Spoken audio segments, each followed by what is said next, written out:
한 주간 기독교계 이슈를 살펴보는 시간입니다. 기독교연합신문 이현주 기자와 함께하겠습니다. 안녕하십니까? 네, 신년 초에 세계선교협의회 KWMA라고도 하는데 정기총회가 열리는데요. 이번 총회에서 선교단체인 인터콥의 자격정지를 결정했다 이런 소식이 들려왔습니다. 이게 어떤 내용입니까? 네, 인터콥은 전방개척 지역이라고 하는데요. 예. 이 전방개척 지역은 쉽게 말하면 복음이 들어가기 힘든 타종교권 이런 지역을 중심으로 선교사를 파송하는 선교단체입니다. KWMA는 지난 7일에 열린 정기총회에서 회원 자격을 인터콥 회원 자격을 한 2년간 정지하는 결정을 내렸습니다. 예. 그러니까 인터콥의 선교 방식은 굉장히 공격적이다 이런 평을 좀 많이 받고 있는데요. 그래서 현지 선교사들이 좀 항의를 하거나 이런 일이 좀 많습니다. 예. 이번에 인터콥 징계를 둘러싸고 KWMA 내부에서도 상당한 진통이 있었던 것으로 알려지고 있는데요. 일단 2년 동안 기간에 사역 지도를 받으면서 문제점은 없는지 좀 고쳐나갈 수 있는지 다시 점검하게 됩니다. 예. 네.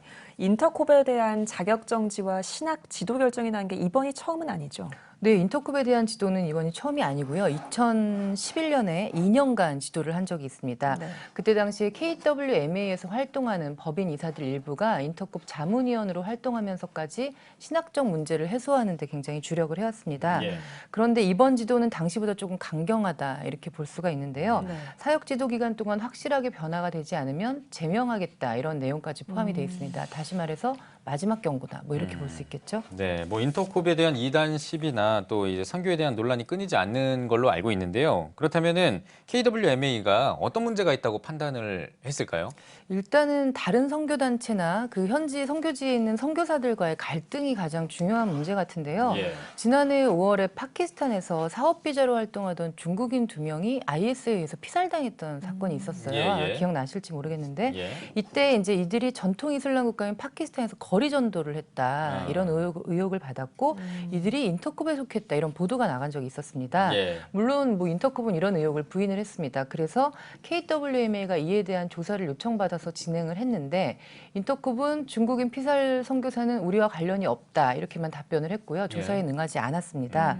그래서 조사를 맡은 정책협의회는 이럴 좀 문제가 있는 것 같다. 그래서 한 3년 정도 좀 지켜보자 해서 3년 자격정지를 결정을 했는데 법인 이사회에서는 너무 좀 과하다. 1년 줄여서 2년 동안 사역 지도를 하고 기회를 주자 이렇게 권고한 것으로 보입니다. 네. 복음을 전하기 위해서는 서로 연대하고 동역하는 자세가 필요할 것 같은데 인터콥 문제가 좀 잘 마무리되기를 바라겠습니다. 이번엔 다른 주제를 좀 살펴보죠.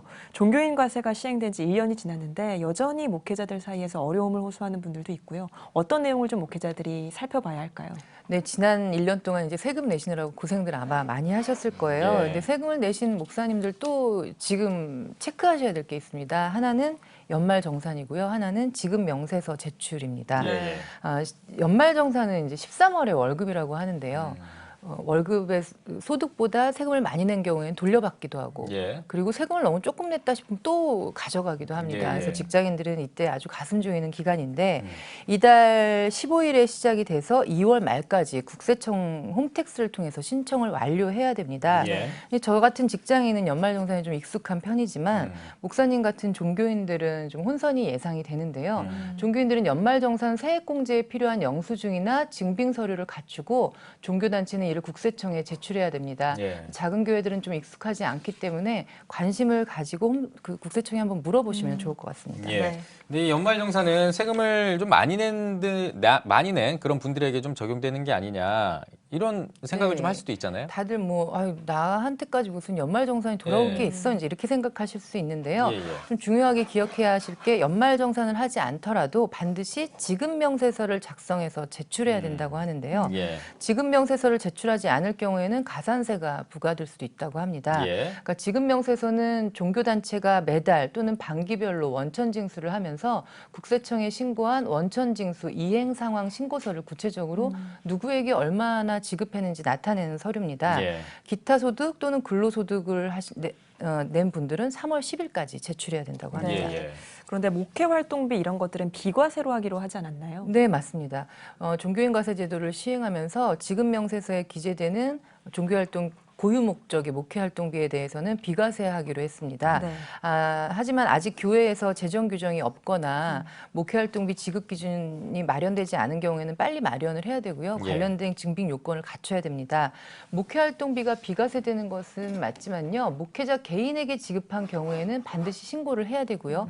교회가 지출했거나 법인카드를 사용했을 경우에는 신고할 필요는 없다는 점도 기억하시면 좋겠습니다. 예. 그리고 이 지급명세서를 제출하셔야 이를 근거로 근로장려금이나 자녀장려금 같은 혜택을 받을 수 있다고 하니까 놓치지 마시고 관심을 가지셨으면 좋겠습니다. 네, 네. 알겠습니다.